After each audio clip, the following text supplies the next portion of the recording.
नमस्कार, मैं हूं पम्मी प्योर पटना में आपका स्वागत है। आज है 30 अप्रैल दिन गुरुवार। खबरों की ओर बढ़ने से पहले डालते हैं एक नजर आज की सुर्खियों पर। पटना में 9 मई को लगेगी राष्ट्रीय लोक अदालत। पटना मुंबई के बीच एयर इंडिया एक्सप्रेसवे उड़ान 1 मई से शुरू। पटना में फ्लोटिंग रेस्टोरेंट क्रूज बना बड़ा आकर्षण क्रेन। एनएमसीएच में गर्मी से निपटने की व्यापक व्यवस्था तैयार।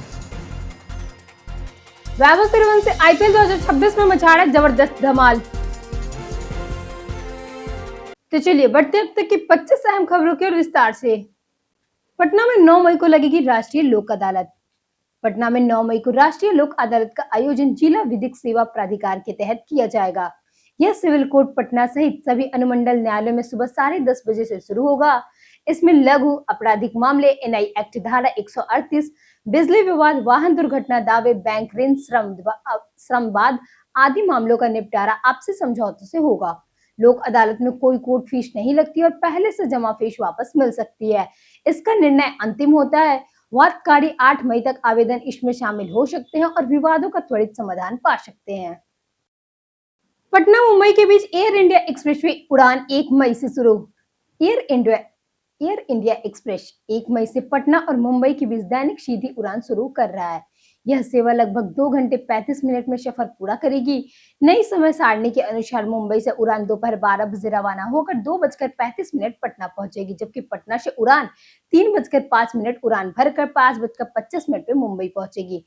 इस नई सुविधा से यात्रियों को अधिक विकल्प, समय की बचत और बेहतर कनेक्टिविटी मिलेगी, जो खास तौर पे व्यापार, चिकित्सा और शिक्षा के उद्देश्य से यात्रा करने वालों के लिए लाभदायक साबित होगी। बिहार में लंबित चालान मामलों पर हाईकोर्ट सख्त। बिहार में लंबित ट्रैफिक ई चालान मामलों के शीघ्र निपटारे के लिए राज्य सरकार को 1 टाइम सेटलमेंट योजना का नोटिफिकेशन जल्द जारी करने का निर्देश दिया है। मुख्य न्यायाधीश की खंडपीठ के लोकहित याचिका पर सुनवाई करते हुए अगली तारीख तक योजना अधिसूचित कर शपथ पत्र दाखिला करने को कहा। राज्य में 2,67,509 चालान मामले लंबित है और अप्रैल 2026 में ही 10,850 नए जुड़ गए। कोर्ट को बताया गया कि कानून जुर्माना कम नहीं किया जा सकता है और फिर भी ओडिशा मॉडल पर योजना तैयार हो रही है। अगली सुनवाई 4 मई को होगी। पटना में त्रिविध बुद्ध पूर्णिमा का भव्य आयोजन 1 मई को पटना में गौतम बुद्ध विहार और Gautam Buddha mission of India द्वारा त्रिविध बुद्ध पूर्णिमा समारोह का आयोजन किया जाएगा। इसमें भगवान बुद्ध के जन्म, ज्ञान प्राप्ति और महापरिनिर्वाण को श्रद्धा के साथ मनाया जाएगा। कार्यक्रम सुबह 8 बजे कदमकुआ स्थित बुद्ध मूर्ति परिसर में और 10 बजे दरोगा प्रसाद राजपथ स्थित विहार में होगा। समारोह में बुद्ध पूजा, विश्व शांति प्रार्थना, सूत पाठ, बुद्धिवाणी, धाम प्रवचन, भोजन दान और सामान वितरण जैसे कार्यक्रम शामिल होंगे। इसकी जानकारी गौतम बुद्ध विहार के अध्यक्ष कमल प्रसाद बौद्ध ने दी थी। यह आयोजन शांति और धम्म संदेश को बढ़ावा देगा। पटना विश्वविद्यालय सीनेट की वार्षिक बैठक 23 मई को होगी। पटना विश्वविद्यालय की सीनेट की वार्षिक बैठक 23 मई को प्रस्तावित है, जिसमें वित्तीय वर्ष 2026-27 का बजट पेश किया जाएगा। इस बजट के लिए अंतिम मंजूरी हेतु विश्वविद्यालय ने लोक भवन को पत्र भेजा है। बैठक में राज्यपाल सह कुल अधिपति के शामिल होने की संभावना जताई जा रही है। इसमें नए पाठ्यक्रम की मंजूरी पर विचार होगा और विश्वविद्यालय की वर्तमान शैक्षणिक व प्रशासनिक गतिविधियों की समीक्षा की जाएगी। सीनेट बैठक से पहले एकेडमिक काउंसलिंग और सिंडिकेट की बैठक भी आयोजित की जाएगी, जिनमें अहम प्रस्तावों पर चर्चा कर उन्हें अंतिम रूप दिया जाएगा। जानिए आज कैसा रहेगा पटना के मौसम का मिजाज। पटना सहित बिहार के अधिकांश क्षेत्र में भीषण गर्मी के बीच आंधी तूफान और तेज बारिश की संभावना जताई गई है। मौसम विभाग के अनुसार राज्य में आंधी पानी का अलर्ट जारी रहेगा। इस दौरान गरज चमक के साथ बारिश होने से मौसम में उतार चढ़ाव देखने को मिल सकता है। अधिकतम तापमान गिरावट और बढ़ोतरी दोनों संभव है, जिसमें मौसम और स्थिर रहेगा। हालांकि तापमान का सटीक दायरा उपलब्ध नहीं है, फिर भी गर्मी का असर बना रहेगा। लोगों को सतर्क रहने और मौसम अपडेट पर ध्यान देने की सलाह दी गई है। एम्स पटना शोध में हीट स्ट्रोक का बताया गया कारण। एम्स पटना की शोध के अनुसार हीट स्ट्रोक का मुख्य कारण मानव मस्तिष्क का हाइपोथैलेमस, जो शरीर का तापमान नियंत्रित करता है। तेज गर्मी और हीट वेव में 5 से 8 घंटे तक रहने के सबसे पहले इसी हिस्से में असर पड़ता है, जिससे शरीर का तापमान नियंत्रण बिगड़ जाता है और हीट स्ट्रोक हो सकता है। 48 डिग्री तापमान और 95% आर्द्रता वाले मामले के पोस्टमार्टम अध्ययन में यह निष्कर्ष सामने आया है। डॉक्टर अशोक कुमार रस्तोगी के अनुसार इस खोज से हीट स्ट्रोक से होने वाली मौत को सही पहचान आसान होगा और मुआवजा भी बीमा प्रक्रिया में मदद मिलेगी। पीएमसीएच के नए भवन में वाईफाई सुविधा होगी जल्द शुरू।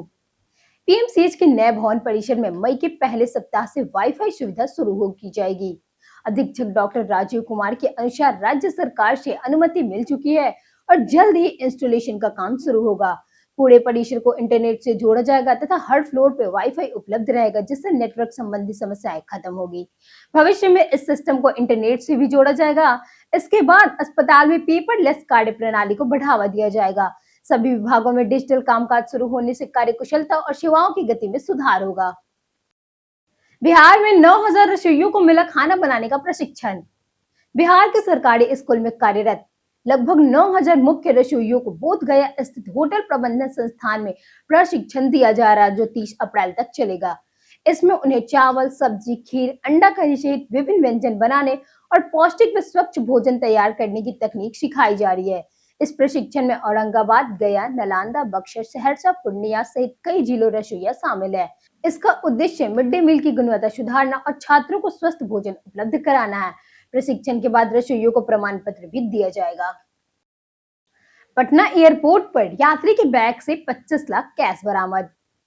पटना के जयप्रकाश नारायण अंतर्राष्ट्रीय एयरपोर्ट पर सुरक्षा जांच के दौरान एक यात्री के बैग से 25.37 लाख रुपए का नगद बरामद हुआ है। सीआईएसएफ जवानों ने बैग की तलाशी में रकम मिलने पर तुरंत एयरपोर्ट थाना पुलिस और इनकम टैक्स विभाग को सूचना। यात्री की पहचान अनिल कुमार के रूप में हुई। वह विमान से बाहर जाने की तैयारी में था। रकम के संबंध में कोई वैध दस्तावेज प्रस्तावित नहीं किए जाने पर नकदी जब्त कर ली गई। अब आयकर विभाग पैसे की स्रोत, वास्तविक मालिक और संभावित गैर कानूनी नेटवर्क की जाँच कर रहा है। बिहार सरकार ने विधायकों को दी नए सरकारी आवास। बिहार सरकार ने पटना में 12 विधायकों को सरकारी आवास आवंटित कर दिए हैं। भवन निर्माण विभाग ने आदेश जारी करते हुए विभिन्न वीआईपी क्षेत्रों में आवास दिए हैं। भाजपा प्रदेश अध्यक्ष संजय सरावगी को बंदर बगीचा में, पूर्व उप मुख्यमंत्री रेणु देवी को स्टैंड रोड पर और तारकिशोर प्रसाद को गर्दनीबाग मंत्री आवास परिसर में स्थान मिला है।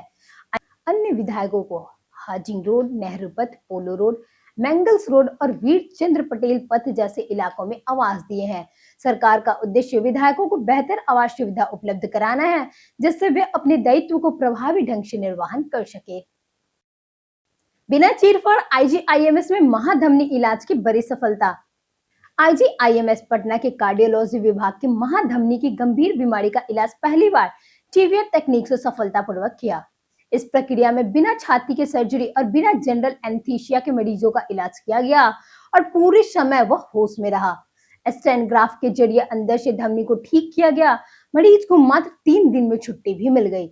यह बिहार और झारखंड में इस तकनीक का पहला सफल उपयोग रहा। इससे अब मरीजों को बड़े शहरों में जाने की जरूरत नहीं पड़ेगी और कम खर्च में सुरक्षित तेज इलाज स्थानीय स्तर पर उपलब्ध रहेगा। फ्रेंचाइजी ऑफर के नाम पे 10 लाख की हुई ठगी। साइबर अपराधियों ने कंपनी की फ्रेंचाइजी देने के नाम पे पटना के शाहपुर निवासी रविनाथ कुमार से 10.76 लाख रुपए की ठगी की। उन्हें एक ईमेल के जरिए प्रतिष्ठित कंपनी की फ्रेंचाइजी का ऑफर मिला, जिसमें डॉक्यूमेंट वेरिफिकेशन और सिक्योरिटी डिपॉजिट के नाम पे रकम वसूली गई। इसी तरह मनेर के ओम प्रकाश के खाते से सिम क्लोनिंग के पेयर यूपीआई के माध्यम से 1.4 लाख रुपए निकाले गए। पटना पुलिस के जवान अखिलेश कुमार मिश्रा के क्रेडिट कार्ड से 21,500 रुपए की निकासी हुई। सभी मामलों में शिकायत दर्ज कर जांच शुरू की गई है और साइबर पुलिस जांच जारी है। पटना में फ्लोटिंग रेस्टोरेंट क्रूज बना बड़ा आकर्षण पेन। पटना के गांधी घाट पर गंगा नदी में फ्लोटिंग रिवर क्रूज जैसे एमवी गंगा विहार पर्यटकों के लिए शानदार आकर्षण है। यह डबल डेकर क्रूज 1 से 2 घंटे की यात्रा में गंगा नदी पर खूबसूरत सैर कराता है। इसमें floating restaurant, DJ, music, AC lounge और ओपन डेक जैसी सुविधाएं उपलब्ध है। शनिवार और रविवार को गंगा आरती के मनमोहक दृश्य भी देख सकते हैं। टिकट वयस्कों के लिए लगभग 250 से 300 प्रति घंटा और बच्चों के लिए 200 से 250 है। सुबह 11 बजे से रात्रि 10 बजे तक संचालित यह क्रूज निजी पार्टियों के लिए भी बुक किया जा सकता है। बिहार दरोगा बहाली पर हाई कोर्ट का बड़ा फैसला। पटना हाई कोर्ट ने बिहार दरोगा बहाली में बड़ा फैसला देते हुए 283 अभ्यर्थियों की नियुक्ति पर रोक लगा दी। कोर्ट ने राज्य सरकार की अपील स्वीकार करते हुए एकल पीठ के आदेश पर रद्द कर दिया। खंडपीठ ने स्पष्ट किया कि सुप्रीम कोर्ट द्वारा 133 अभ्यर्थियों को दी गई नियुक्ति विशेष परिस्थितियों के अनुच्छेद 142 के तहत थी, जिसे मिसाल नहीं माना जा सकता। याचिकाकर्ताओं मूल्य चयन प्रक्रिया में असफल थे और केवल अधिक अंक के आधार पर दावा कर रहे थे। अदालत ने सभी याचिकाओं खारिज कर बहाली विवाद को समाप्त कर दिया। पटना होटल छापेमारी में 5 घरेलू गैस सिलेंडर जब्त। पटना के बुद्धा कॉलोनी थाना क्षेत्र के एक होटल पर छापेमारी कर पुलिस ने 5 घरेलू गैस सिलेंडर जब्त किए, जिनका व्यावसायिक उपयोग किया जा रहा था। यह कार्रवाई विपणन पद अधिकारी आरती कुमारी के नेतृत्व में की गई। मामले में होटल के खिलाफ केस दर्ज कर किया गया था। वहीं शास्त्री नगर थाना पुलिस ने गैस सिलेंडर चोरी के आरोप में गया के टिकारी निवासी विकास कुमार को गिरफ्तार किया। शिकायत के बाद पुलिस ने सीसीटीवी फुटेज के आधार पर उसकी पहचान कर उसे पकड़ा। चोरी किया गया भरा हुआ सिलेंडर भी बरामद कर लिया गया। एनएमसीएच में गर्मी से निपटने की व्यापक व्यवस्था तैयार। एनएमसीएच के उप अधीक्षक डॉक्टर राजीव रंजन सिन्हा ने इमरजेंसी सहित विभिन्न विभागों का निरीक्षण किया और आवश्यक निर्देश दिए। निरीक्षण के दौरान इमरजेंसी में एक पंखा बंद पाया गया, जिस पर तुरंत मरम्मत कराने को कहा। विभाग के वेटिंग एरिया और रजिस्ट्रेशन काउंटर के खुले हिस्सों को कवर करने का निर्देश दिया और कार्य शुरू भी हुआ। खिड़कियों पे पर्दे लगाए जा रहे, ठंडे पानी के लिए वाटर कूलर लगाया गया। हीट स्ट्रोक आपदा वार्ड मेडिसिन में 20 बेड और शिशु विभाग में 8 बेड रिजर्व किए गए। दवाइयों की पर्याप्त व्यवस्था भी की गई। बख्तियारपुर बाजार में आग से 5 दुकानें जलकर हुई राख। बख्तियारपुर के स्टेशन रोड स्थित मार्केट कॉम्प्लेक्स में मंगलवार अहले सुबह आग लगने से बड़ा हादसा हो गया। इस घटना में जूते, चप्पल और रेडीमेड कपड़ों की 5 दुकानें जलकर राख हो गई, जबकि आसपास के कुछ अन्य दुकानें भी प्रभावित हुई। आग लगने से करीब 50 लाख रुपए के सामान का नुकसान बताया जा रहा है। सूचना पर पुलिस और अग्निशामक विभाग की टीम मौके पर पहुंची, जहां पटना और बाढ़ से करीब 1 दर्जन दमकल गाड़ियों ने घंटों मशक्कत के बाद आग पर काबू पाया। प्रारंभिक जांच में शॉर्ट सर्किट का कारण माना जा रहा है। दौलतपुर में 321 लीटर शराब बरामद, तस्कर फरार। पटना के आईआईटी अम्हार थाना क्षेत्र के दौलतपुर गांव में पुलिस ने गुप्त सूचना के आधार पर छापेमारी कर 321 लीटर अंग्रेजी शराब बरामद की। यह कार्रवाई मंगलवार थाना क्षेत्र प्रभारी रोशन कुमार राज के नेतृत्व में की गई, जिसमें एआई राजेश्वर गुप्ता सहित पुलिस टीम शामिल थी। पुलिस को लंबे समय से इलाके में अवैध शराब बिक्री की सूचना मिल रही थी। छापेमारी के दौरान शराब तस्कर मौके से फरार हो गया। पुलिस ने इस बरामद शराब जब्त कर ली और फरार आरोपियों की पहचान कर उनकी गिरफ्तारी के लिए लगातार छापेमारी जारी है। असिस्टेंट रजिस्ट्रार के ठिकाने पे ईओयू की बड़ी छापेमारी। पटना स्थित मौलाना हक अरबी फारसी विश्वविद्यालय के असिस्टेंट रजिस्ट्रार सनाउल खान को निगरानी अन्वेष ब्यूरो ने 2.50 लाख रुपए रिश्वत लेते हुए गिरफ्तार किया। अनीशाबाद के लेडी इमाम अपार्टमेंट में उनके ठिकाने पे छापेमारी के दौरान टीम ने सोना, चांदी, नगद, बैंक पासबुक, जमीन और निवेश से जुड़े दस्तावेज, एक क्रेटा कार और एक मोटरसाइकिल बरामद की। कुल 161 ग्राम सोना और 429 ग्राम चांदी भी जब्त हुई। आरोप है कि उन्होंने पद का दुरुपयोग कर अवैध संपत्ति अर्जित की। जांच जारी है और पूरी संपत्ति का खुलासा बाद में किया जाएगा। NH-31 परियोजना से क्षेत्रीय संपर्क और परिवहन होगा मजबूत। राष्ट्रीय राजमार्ग के बेगूसराय टाउन सेक्शन में 4 लाइन एलिवेटेड कॉरिडोर और एट ग्रेड सुधार कार्य अंतिम चरण में पहुंच गया है।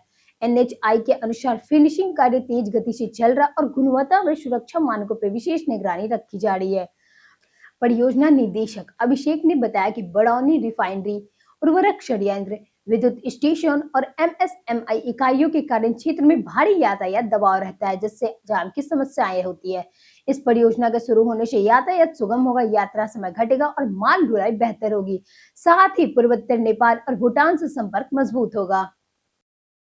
साइबर क्राइम यूनिट ने ठगी नेटवर्क पर किया बड़ा प्रहार। साइबर प्रहार 2.0 के तहत cyber crime and security unit ने बिहार में 1216 म्यूट अकाउंट चिन्हित कर 122 केस दर्ज किए, 90 की गिरफ्तारी की और 145 को नोटिस भेजे। अब साइबर प्रहार 3.0 में 5036 खातों पर कार्रवाई होगी। पटना में सबसे अधिक 272 खाते और 16 की गिरफ्तारी दर्ज हुई, जबकि 72 करोड़ रुपए की ठगी से जुड़े मामले सामने आए। मोतिहारी, पूर्णिया, भागलपुर सहित कई जिलों में भी कार्रवाई हुई। कुछ जिलों में अभी गिरफ्तारी नहीं हुई है। पुलिस ने बैंक कर्मियों और सिम विक्रेताओं की मिलीभगत की भी तलाश तेज कर दी है। पटना में दूषित पानी से बढ़ रहे मरीज। पटना में दूषित पेयजल एक गंभीर स्वास्थ्य समस्या बन गया है, जहां लगभग 35% मरीज पानी से जुड़ी बीमारियों के कारण अस्पताल में पहुंच रहे हैं। जिले के 65 गांव में आर्सेनिक और फ्लोराइड की अधिकता पाई गई है, जिससे त्वचा, पाचन और अन्य रोग बढ़ रहे हैं। डायरिया, टाइफाइड, हेपेटाइटिस ए, ई जैसी बीमारियां 40 से 60% तक मामले जल जनित है। गर्मी और बारिश में यह खतरा और बढ़ जाता है। विशेषज्ञों के अनुसार शुद्ध पानी मिलने पर पेट संबंधी रोगों में 25 से 40% और डायरिया में 30 से 50% तक कमी संभव है।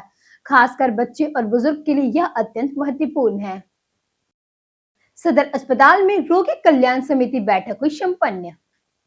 सदर अस्पताल में रोगी कल्याण समिति की शासी निकाय बैठक डीएम डॉक्टर त्यागरंजन एसएम की अध्यक्षता में आयोजित हुई। बैठक में जिले में सार्वजनिक स्वास्थ्य सेवाओं को सुदृढ़, विश्वसनीय तथा गुणवत्तापूर्ण बनाने पर जोर दिया गया।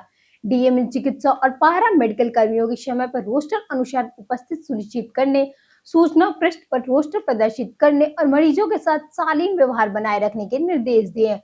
उन्होंने वरिष्ठ नागरिकों को निर्धारित सुविधा उपलब्ध कराने तथा अस्पताल परिसर में नियमित साफ सफाई सुनिश्चित करने को कहा।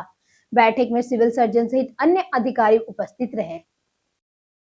वैभव सूर्यवंशी आईपीएल 2026 में मचा रहे जबरदस्त धमाल। आईपीएल 2026 में वैभव सूर्यवंशी ने जबरदस्त प्रदर्शन करते हुए सभी का ध्यान अपनी ओर खींचा है। उन्होंने 9 मैचों में 400 रन बनाए और उनका स्ट्राइक रेट 238 से ज्यादा रहा। अब ऑरेंज कैप की रेस में सबसे आगे पहुंच गए हैं। पंजाब किंग्स और राजस्थान रॉयल्स के मुकाबले के बाद उनकी स्थिति और मजबूत हो गई है। उनकी आक्रामक बल्लेबाजी में 37 छक्के शामिल है, जिसमें वो गेंदबाजों पर लगातार दबाव बना रहे हैं। उनका यह प्रदर्शन उन्हें सीजन का सबसे बड़ा स्टार बनाता दिख रहा है और जिससे वो लगातार चर्चे में बने हुए हैं। बीते दिन हमारे द्वारा पूछे गए सवालों का जवाब आप लोगों से बहुत लोगों ने हमारे कमेंट सेक्शन में लिखकर दिया है। जिन्होंने हमारे द्वारा पूछे गए सवालों के जवाब दिए उनके नाम है लिपिका कुमारी, अर्चना सिंह, अमरजीत कुमार, संजीव कुमार, दयानंद सिंह, प्रवीण कुमार और रोहन कुमार। इसी के साथ बढ़ते हैं आज के सवाल के। और आज का सवाल है, क्या पटना में विकास सिर्फ कागजों पे दिखता है या जमीन पर भी? आप अपना जवाब हमें हमारे कमेंट सेक्शन में लिखकर जरूर बताएं। आज के लिए इतना ही। बिहार की तमाम खबरों के साथ बने रहने के लिए देखते रहिए प्योर पटना। और साथ ही अगर आप यूट्यूब चैनल पे देख रहे हैं तो चैनल को सब्सक्राइब करें, और अगर आप फेसबुक पेज पे देख रहे हैं तो लाइक और फॉलो जरूर करें।